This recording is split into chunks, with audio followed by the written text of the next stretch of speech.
maior parte do tempo falando sobre a forma como o Estado solucionou os conflitos ou a forma com que as pessoas solucionavam os conflitos no seio da sociedade num tempo primitivo. E hoje a gente vai inverter essas questões históricas e vai analisar como os conflitos podem ser solucionados nos dias de hoje. Mas para isso, portanto, a temática da aula, fontes e métodos alternativos, e para isso eu quero trazer para vocês algumas expressões chaves da última aula, algumas questões que nos levam necessariamente ao ponto de partida para a presente discussão. Então, vamos lá. Você tem aí na tela, lembra do que eu conversei com vocês a respeito da fixação do seu conteúdo nas últimas aulas? Lembra que eu pedi para vocês recebem estímulo visual e estímulo auditivo. Tentem, na medida do possível, não permitir que os teus olhos saiam lendo a tela antes de serem orientados pela minha voz, tá? Isso vai ajudar o nosso processo e você vai se apropriar melhor desses conceitos de aprendizado. Vamos lá. Nós estudamos na última aula a relação necessária que existe entre o direito, o homem e a sociedade. Por meio das tratativas de grandes filósofos, nós entendemos que o homem é um animal social e não consegue viver sozinho. E ao passo que ele precisa viver em sociedade para exteriorizar as suas potencialidades, a sociedade vai necessitar de uma maneira, de uma forma, de um ordenamento, de uma regra que determine uma regulação ali para as questões sociais. E aí é que surge o direito como aquele que busca, em certa medida, solucionar os conflitos sociais. Então, veja, o homem não consegue viver sozinho, ele precisa viver em sociedade. Nesse momento, quando ele precisa viver em sociedade, é que ele se depara com os conflitos sociais. Num primeiro período, e de acordo com aquilo que a gente viu na aula passada, os conflitos eram resolvidos por meio da autotutela, pelo uso da força. Então, as pessoas resolviam os seus conflitos sozinhas, seja porque a força era física ou porque a força era social. Até que a gente conseguiu chegar na jurisdição através do fenômeno da publicização da justiça. A justiça que era privada, entregue na mão dos árbitros, ela passa a ser pública com o fortalecimento do Estado. E a jurisdição, então, vai se utilizar de um método, a que a gente chama de processo, para solucionar os conflitos sociais, e esse processo vai se utilizar do direito. Então, vejam só, a gente cria um ciclo e foi tudo isso que a gente construiu na aula passada. Professora, eu não me recordo de você ter falado sobre processo na aula passada. O conceito de processo, ele faz parte da nossa tratativa a partir de agora. Eu só preciso criar em você esse contexto, esse pano de fundo de que homem, direito e sociedade estão interligados. E diante da ocorrência dos conflitos sociais, surge lá no final do Império Romano o fenômeno da publicização da justiça, dando origem ao que a gente chamou de jurisdição. Em que pese a gente tenha conceituado a jurisdição muito superficialmente na última aula, a gente ainda vai falar bastante dela hoje, você já conseguiu ter uma noção de que hoje o Estado é forte o suficiente para chamar para si essa responsabilidade, ao passo que ele te proíbe a autotutela.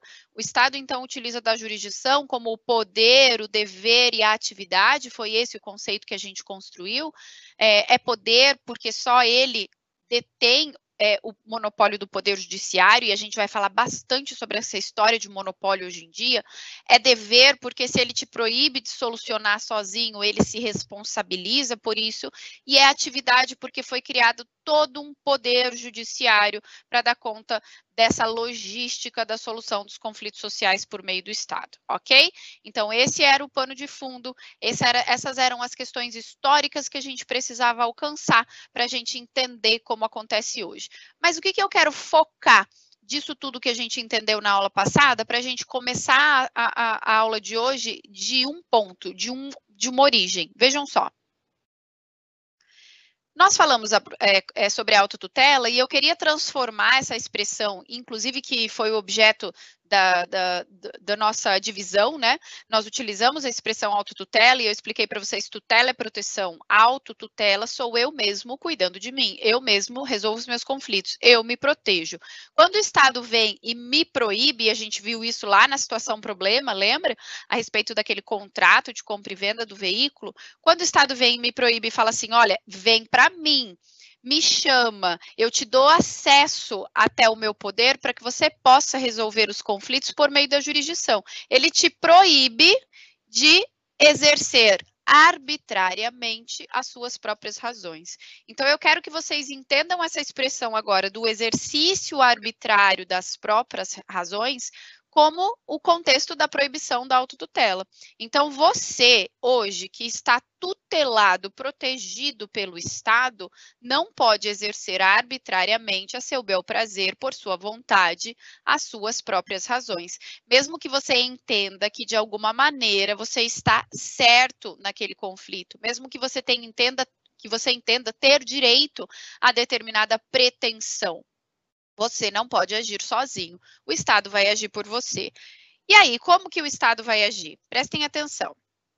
Nós chegamos lá na aula passada ao conceito de jurisdição dentro do fenômeno da publicização da justiça, lembra? Lembra que eu pedi para você não comece a passar os seus olhos no conceito antes de focar em mim, inclusive é por isso que eu estou deixando aí a telinha lateral, espero que esteja aparecendo para vocês, qualquer coisa vocês vão me avisando. Vou até dar uma olhadinha aqui para ver se está tudo bem, se estão falando comigo. Às vezes eu me esqueço um pouco do chat, sabe, gente? Mas não, tá tudo bem. E nós entendemos, então, a jurisdição como consequência de toda desse percurso que nós, historicamente, traçamos. Chegamos à jurisdição. Sabemos que o Estado agora é responsável pela solução dos conflitos sociais, mas será que só o Estado é? Vamos analisar esse conceito de jurisdição? Vejam só. Possível é também conceituar a jurisdição como o poder, o dever de declarar a lei que incidiu e aplicá-la coativa e contenciosamente aos casos concretos. Então, eu tenho dois núcleos nesse conceito, dois núcleos importantes. O poder, que nós já conseguimos entender, a partir do momento que o Estado se fortalece, ele diz, ninguém mais pode, você quer a minha proteção? Então, eu tenho o poder de solução dos conflitos. Se você quer viver sob a minha proteção, se você quer ficar aqui, você vai ter que aceitar essa questão. E depois é dever, pessoal, porque a partir do momento que o Estado proíbe você de fazer sozinho, ele se responsabiliza em fazer por você, ele se responsabiliza em te oferecer o acesso até a solução adequada dos conflitos.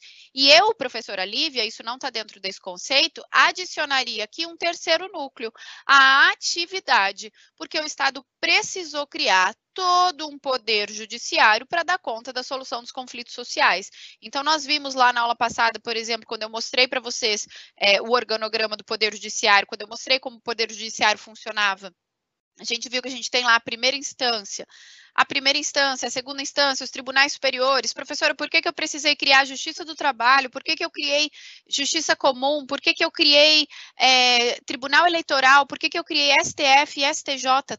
Calma, tudo isso faz parte de um sistema, faz parte de um poder, de uma estrutura criada justamente para a otimização do trabalho. Daqui a pouco, quando a gente for falar lá nas aulas adiante sobre competência, por exemplo, você vai entender que dentro dessa jurisdição, dentro desse poder que o Estado detém com ele, criou-se tribunais específicos, especializados em resolver cada espécie de conflito. Então, é um conflito familiar, é uma questão de divórcio, eu tenho a vara de família. Nós vamos analisar lá na frente que existe um tribunal do trabalho para tratar de todas as questões advindas do direito do trabalho. Então, vejam, toda essa estrutura que eu menciono com vocês agora, bem superficialmente, porque é matéria lá para frente, foi a atividade que o Estado precisou dar conta para a solução dos conflitos sociais. Então, beleza, professor, agora eu já tenho essa noção da jurisdição, já sei como ela existe, já sei que ela funciona. Mas a minha pergunta para você, a solução dos conflitos sociais é monopólio do Estado? Para de ler adiante. Será que só o Estado pode solucionar os conflitos sociais? Será que a partir desse momento contemporâneo, atual que nós vivemos, em que eu reconheço esse poder jurisdicional, que eu sei que eu tenho uma Constituição, que lá na frente a gente vai ver, me dá garantias de acesso até o poder judiciário? Será que não existe outra forma de solução de conflitos? Existe. Inclusive, pessoal, essa forma de solução de conflitos, ela é incentivada pelo Código de Processo Civil. Eu não coloco mais como antigamente nós analisávamos a jurisdição num grau hierarquicamente superior às demais espécies, às demais formas, aos demais modelos de solução de conflitos sociais. Hoje em dia, até por uma questão de eu tirar a sobrecarga do Poder Judiciário e de conceder autonomia às partes para que elas entendam que o direito tem que ser resolvido de forma espontânea, existe o incentivo de outros métodos de solução de conflitos além da jurisdição. A gente vai falar sobre isso já já. Mas o que acontece é que por muitos anos uma cultura foi instalada na nossa sociedade. Uma cultura de que eu só acredito, eu só confio, eu só valorizo aquilo que tem o carimbo do Poder Judiciário.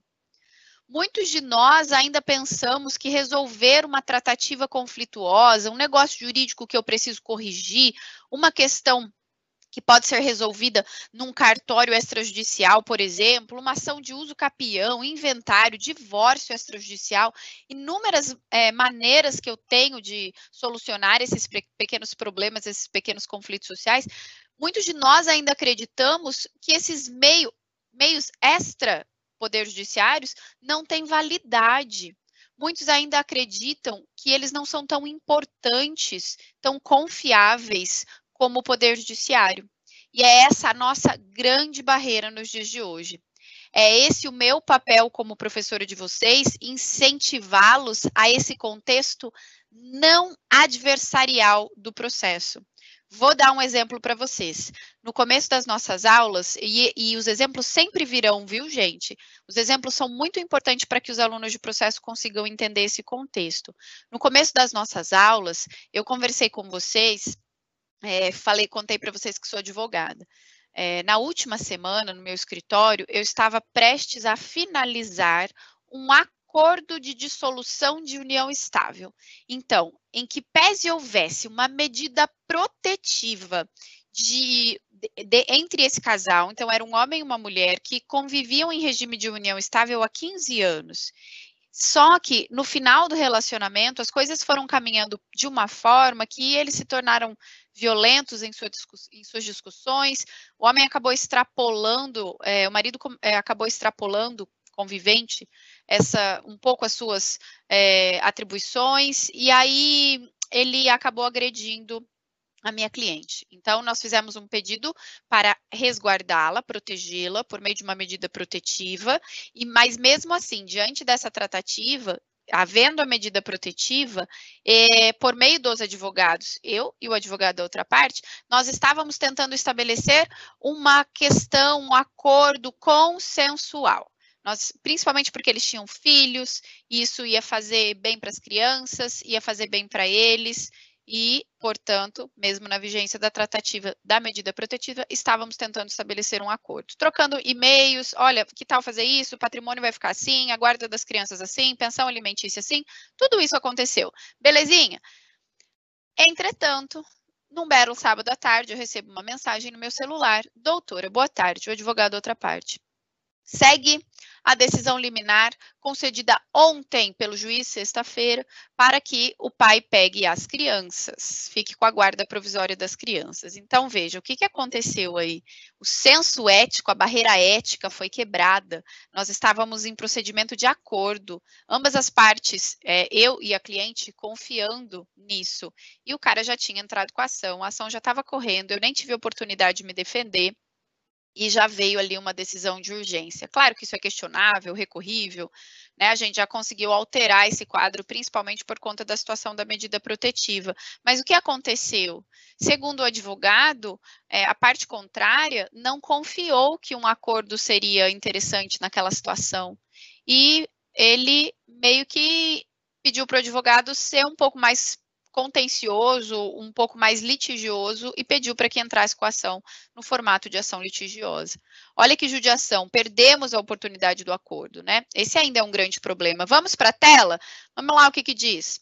Essa nítida preferência pela solução jurisdicional estatal, isso que eu acabei de falar para vocês, nós preferimos, faz com que se afirme na doutrina que a jurisdição é monopólio do poder estatal.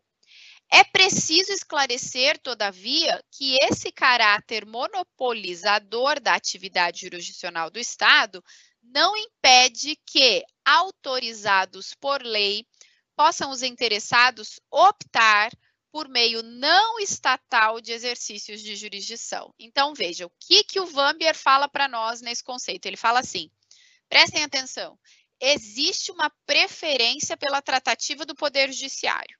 O que o Estado tem é o monopólio do Poder Judiciário.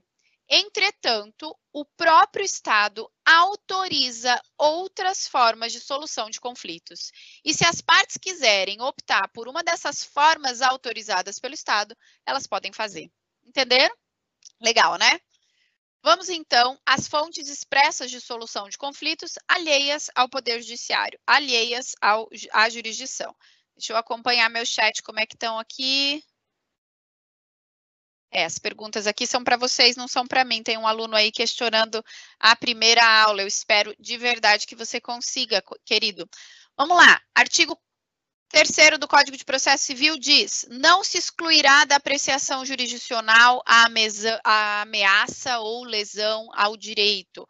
O que é isso? Você já ouviu falar? Para o aluno de direito constitucional, que já passou os olhos pela Constituição, olhou aqui e falou, ué, mas parece que o Código de Processo Civil repetiu um dispositivo constitucional? É quase isso. O Código de Processo Civil repete o princípio da inafastabilidade do Poder Judiciário, ou então o princípio de acesso à justiça, com a verdadeira intenção de estabelecer uma sintonia fina com a Constituição. Código de Processo Civil e Constituição de mãos dadas, sem possibilidade de separação. Por que o código traz isso? Para te dizer, olha, fique tranquilo, a qualquer tempo você tem acesso ao Poder Judiciário. Esse é o princípio da inafastabilidade. Ninguém vai afastar o judiciário de você. Ninguém vai retirar o teu direito de acesso. Contudo, os parágrafos que seguem autorizam expressamente outras formas de solução de conflitos. Vamos ver? Parágrafo 1º, é permitida a arbitragem na forma da lei. Parágrafo 2º, o Estado promoverá, sempre que possível, a solução consensual dos conflitos. E parágrafo 3º, a conciliação e a mediação e outros métodos de solução consensual deverão ser estimuladas por juízes, advogados, defensores, membros do MP, inclusive no curso do processo judicial. Entenderam? Conseguiram acompanhar? A sistemática aqui é a seguinte: o Estado tem o monopólio do poder judiciário para a solução dos conflitos. Contudo, ele autoriza de forma expressa em lei que haja recurso de consensualidade entre as partes. Ele autoriza a arbitragem, que não é uma solução consensual, depois a gente vai falar um pouquinho sobre ela, autoriza expressamente a conciliação e autoriza expressamente a mediação. Então, esses artigos estão expostos para você, só para você entender que existe autorização expressa e que, inclusive, existe uma lei específica que fala de arbitragem e uma lei específica que fala sobre mediação. O que a gente vai fazer agora é tentar entender como que a conciliação, a mediação e a arbitragem vão conseguir solucionar os conflitos nos dias de hoje. Então, temos aí o princípio da inafastabilidade, que eu já mencionei com vocês, e do princípio da inafastabilidade vem um direito fundamental, que todo cidadão tem, o nascituro na barriga da mãe tem, que é o direito de ação. É o direito de bater as portas do Poder Judiciário, a gente vai ter uma aula só sobre ele. Por hora, você precisa entender que a Constituição me garante o direito de acesso à justiça. Aqui eu chamo direito de ação. Tudo bem. E aí, pessoal, o que acontece é que a doutrina, ela entendeu por, de formas diferentes, conceituar o mesmo instituto.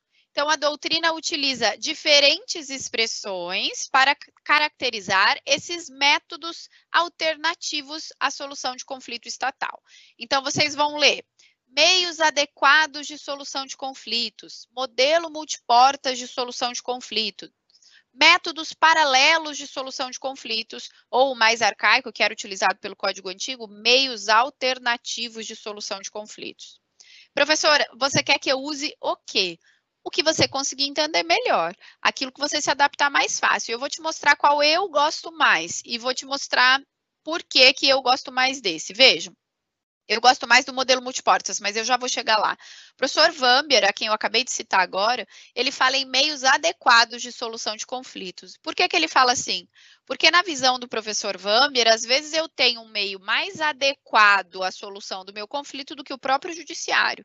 Às vezes, pela natureza do direito material posto em juízo, eu encontro na mediação um formato mais adequado à solução do conflito do que ir para o judiciário na vara de família. Entenderam? O professor Vambier, então, chama de meios adequados por conta disso. E essa tratativa aqui de modelo multiportas, na grade da maioria de vocês tem uma disciplina chamada modelo multiportas e meios integradores de solução de conflitos. Por que esse modelo multiportas, professora? Por que é dele que você gosta mais? Por conta disso aqui, ó. Vejam só. O que seria um modelo multiportas? Eu tenho aqui várias portas, cada uma delas com um nominho diferente. Vamos acompanhar? A primeira porta da jurisdição, a segunda porta da arbitragem, a terceira da conciliação e a quarta da mediação. Não existe qualquer tipo de regra ou hierarquia. Isso aqui foi uma escolha aleatória, tá? Essas portas podiam estar invertidas. Esse desenho é só para fazer você entender a importância dessa tratativa. De acordo com essa expressão, modelo multiportas, você, jurisdicionado, você que tem a proteção do Estado, você tem à sua escolha inúmeras portas diferentes. E você vai escolher a porta que melhor se adequa à sua situação de direito material.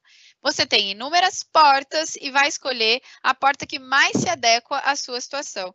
Nesse exemplo que eu dei agora, do casal que estava tentando, através da medida protetiva e também por conta da ação de dissolução de união estável, que ia dissolver efetivamente seu vínculo, ia discutir a respeito das meninas, das filhas, eu já adianto para vocês o que vai acontecer. Se eu, advogada da minha cliente, não tiver ali numa tratativa muito intencional de querer firmar um acordo, esse processo pode durar 8, 10 anos. Olha que sofrido para as partes, olha que sofrido para as crianças, olha que moroso para os advogados. Ah, mas professora, se você for pensar financeiramente, o advogado ganha mais. De forma alguma. Isso é uma construção arcaica de que o advogado ganha mais nos litígios. Isso porque aquele valor, por exemplo, que você pode cobrar, que está lá tabelado na OAB, e cada estado vai ter uma tabelação diferente, ele vai ser diluído no seu tempo de trabalho. Você recebeu uma quantia e você vai ficar 10 anos trabalhando por aquela quantia. Enquanto que se você incentivasse um acordo entre as partes, mesmo que fosse por meio do advogado, não necessariamente através da mediação, se você conseguisse incentivar esse acordo, você receberia pelo acordo. Acordos não são feitos de graça por advogados, pessoal. A gente precisa pensar nisso. É uma tratativa muito mais vantajosa. Pensem nas situações de direito pensem nas situações econômicas, negócios jurídicos financeiros que acontecem entre pessoas privadas, mas de estados diferentes. Então, alguém que está aqui no Brasil faz um contrato de importação ou de exportação com alguém que está lá no Líbano, lá na Turquia. Vejam, se esse contrato tiver qualquer problema, as partes podem solucionar nos seus próprios poderes judiciários? Podem, mas será que a norma estabelecida no Poder Judiciário daqui vai conseguir facilmente ser executada lá? Será que se por acaso o Judiciário daqui condenar alguém lá na Turquia ao pagamento de indenização de 20 mil reais, eu vou conseguir executar essa decisão lá? Ou será mais adequado eu procurar um tribunal de arbitragem que tenha poder para resolver conflitos de direito disponíveis entre essas partes de estados diferentes? Muito mais vantajoso. Entenderam? Então, o modelo multiportas tem essa expressão porque ele determina para você a escolha. Qual porta você vai escolher? Você vai escolher a porta mais adequada à sua solução de conflito. Entenderam? Tudo bem? Vamos lá, então. Próximo. A gente vai falar um pouquinho num slide aqui de princípio da inafastabilidade e de acesso, e eu quero mostrar para vocês algumas diferenças que estão dentro dessas expressões constitucionais e legais, beleza? Então, o mesmo artigo que a gente leu atrás, a gente vai ter contato agora, ó. Não se excluirá da apreciação jurisdicional, aqui, ameaça ou lesão a direito. E lá na Constituição, artigo 5º, inciso 35, a lei não excluirá da apreciação do poder judiciário lesão ou ameaça ao direito. Por que será que o Código de Processo Civil, que agora é mais recente que a Constituição, é de 2015, por que ele optou pela expressão apreciação jurisdicional ao invés de excluirá da apreciação do poder judiciário?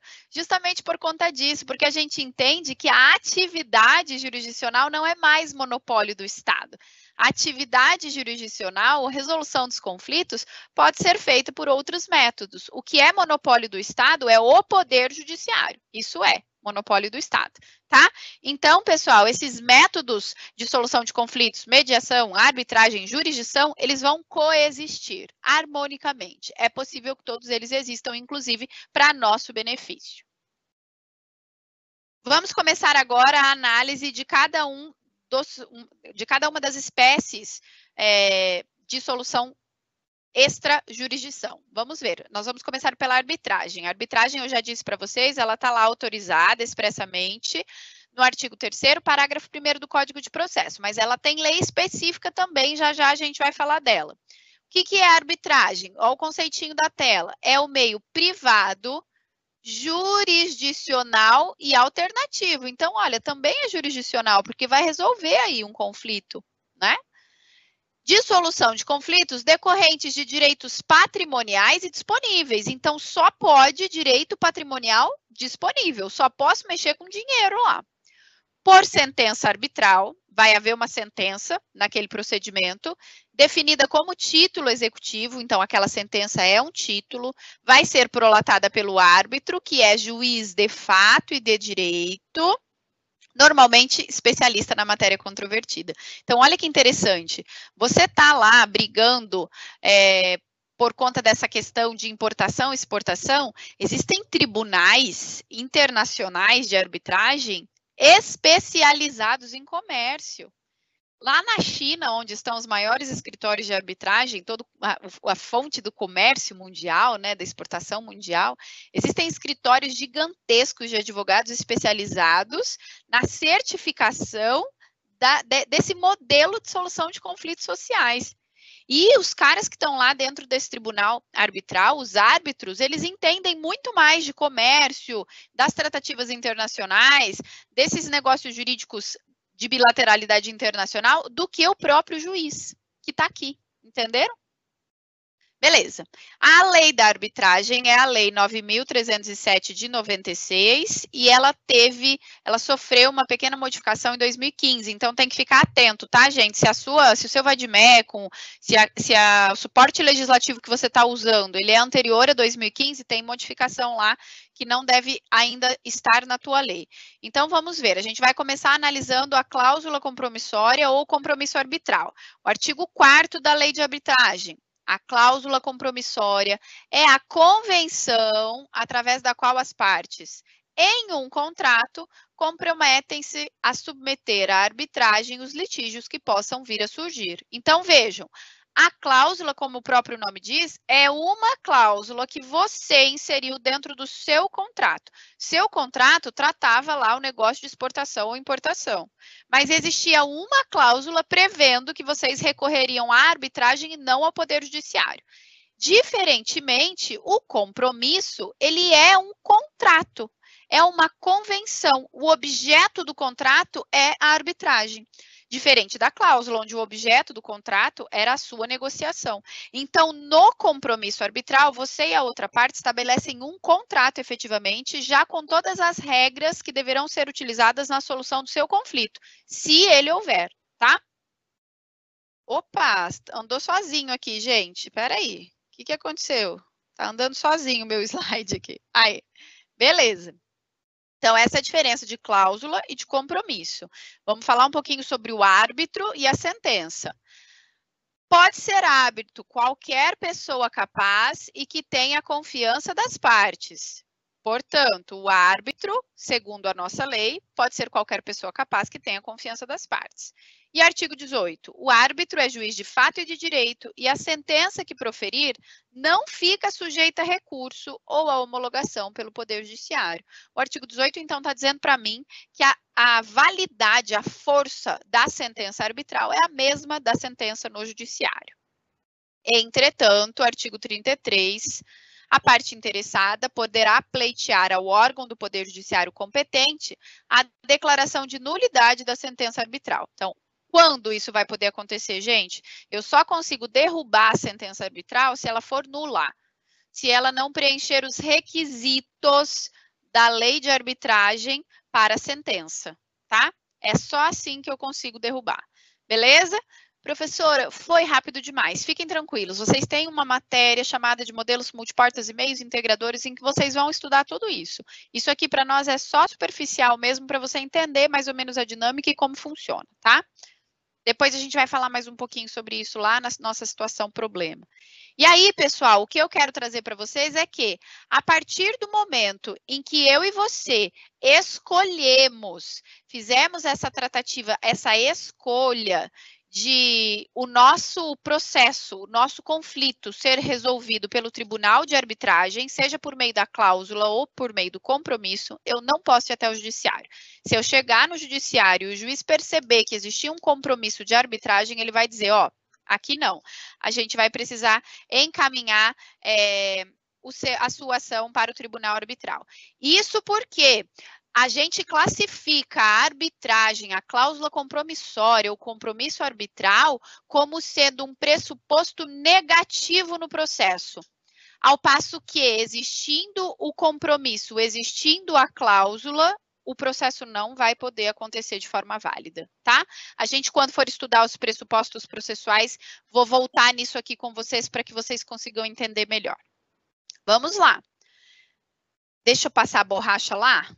Aê, agora sim, professora. A arbitragem é método heterocompositivo. Por que heterocompositivo, pessoal? Porque tem alguém, nesse caso o árbitro, fazendo a composição necessária entre as partes, ok?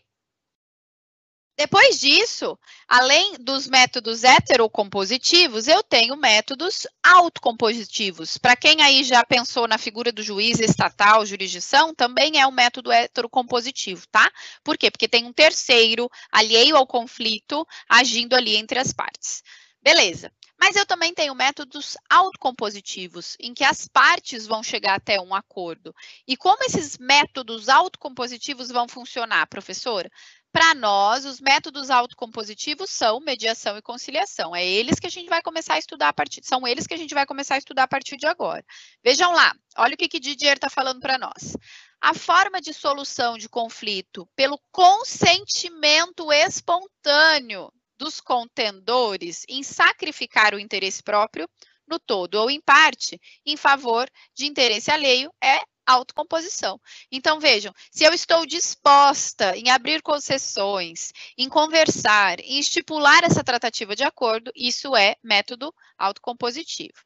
E, para falar dos métodos autocompositivos, a gente vai lembrar que o Código de Processo, assim como fez com a arbitragem, também determinou que a conciliação e a mediação podem ser utilizadas. E a conciliação e a mediação podem ser utilizadas, inclusive, dentro do processo. O processo começa, o que a gente vai tentar é primeiro fazer o acordo entre as partes e depois tocar adiante, se não for possível. Então, vê lá o que está escrito no 65. Os tribunais criarão centros judiciários de solução consensual de conflitos, responsáveis pela realização de sessões de audiência e conciliação, mediação e pelo desenvolvimento de programas destinados a auxiliar e estimular a autocomposição. Esses centros aqui são chamados por nós hoje de SEJUSC, e é matéria lá do processo de conhecimento, a gente vai analisar isso posteriormente, tá? Por hora, me serve aqui analisar com vocês os conceitos de mediação e conciliação extraprocessuais, fora do processo. E isso é o que está lá no 175.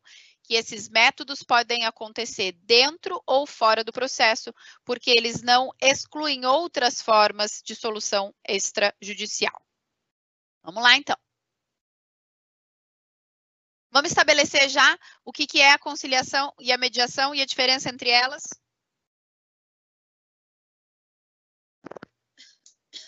Desculpa, gente. Conciliação. Tá lá no parágrafo 2º do que, professora? Você não falou, não escreveu, ó, 165, tá? Desculpa, gente, 165. E não dá para ler que tá 165 ali, né? Fui péssima.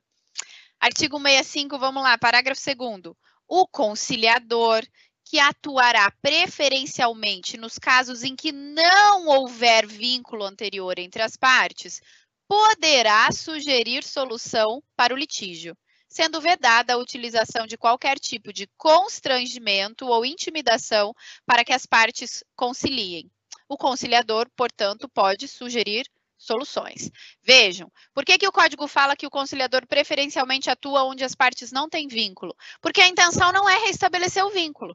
Na conciliação, o que eu quero é chegar a um acordo. Bati o carro, eu tô lá com o cara que bateu o carro em mim, dentro da conciliação.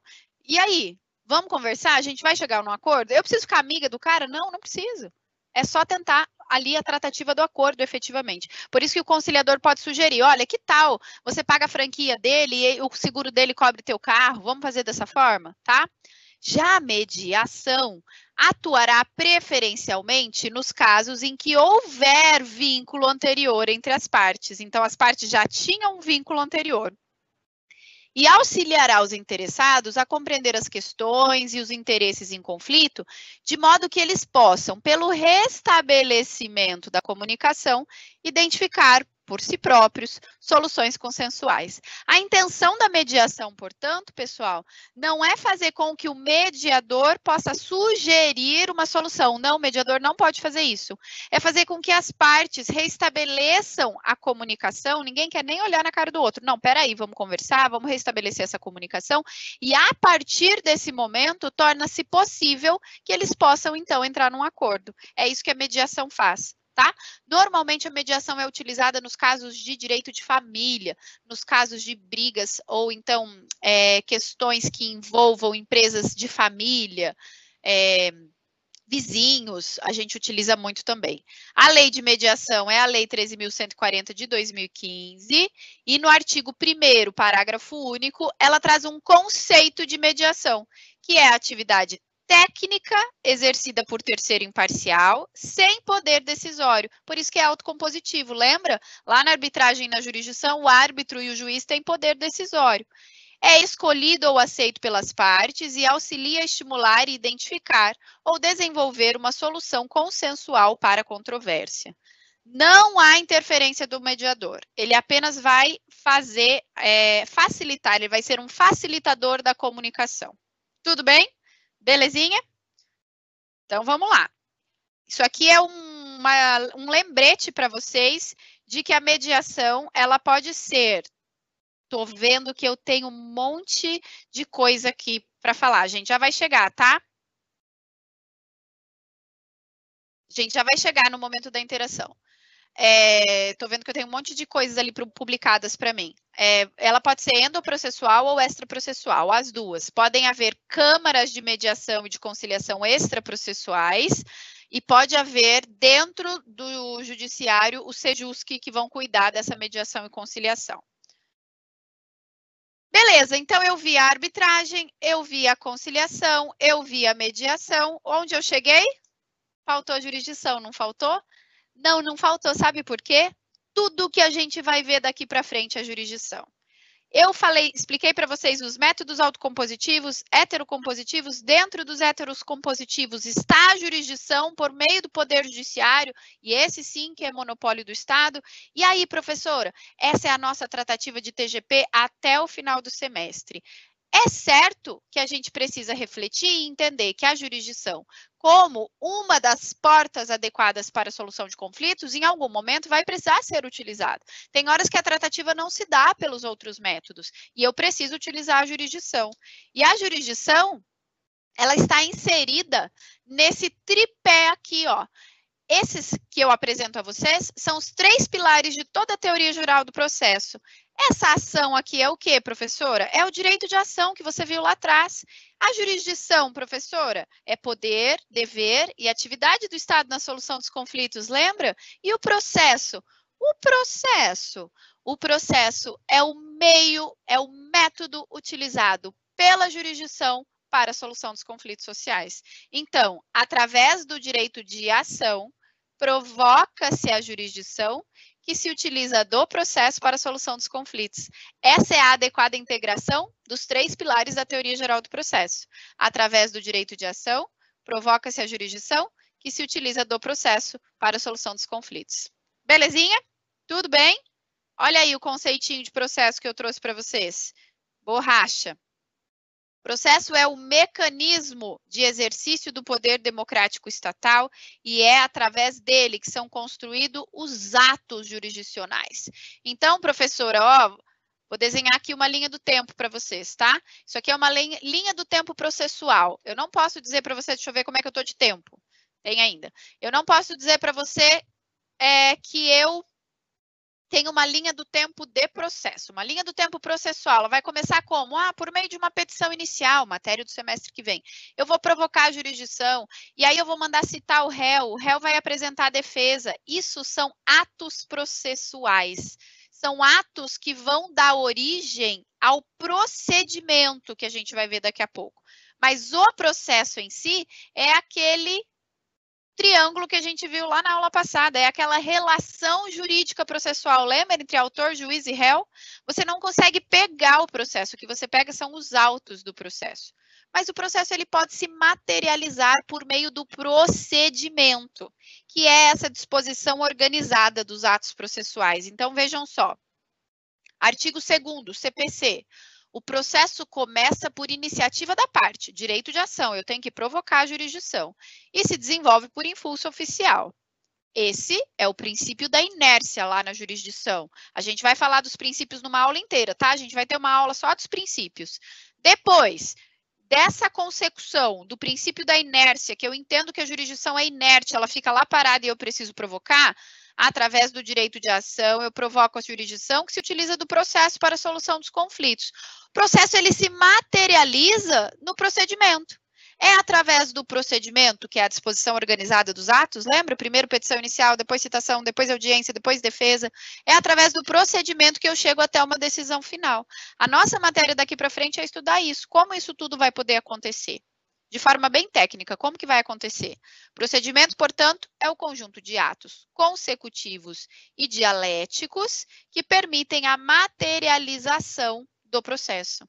Atos consecutivos, um atrás do outro, organizados, de acordo com o que a lei fala. Primeiro a petição inicial, depois a citação, depois a audiência, depois defesa.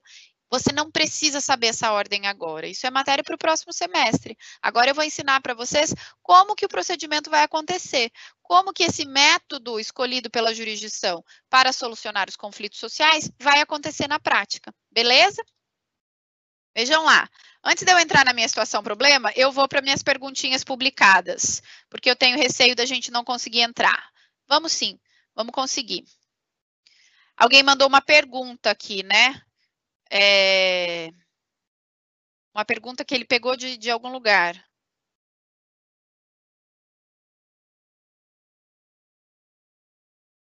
Não sei, você tirou de algum lugar essa pergunta, Bruno, e quer que eu te ajude a entender por que essa alternativa está errada, né? Eu preciso ver a questão, viu, Bruno? Não consigo te responder assim de antemão.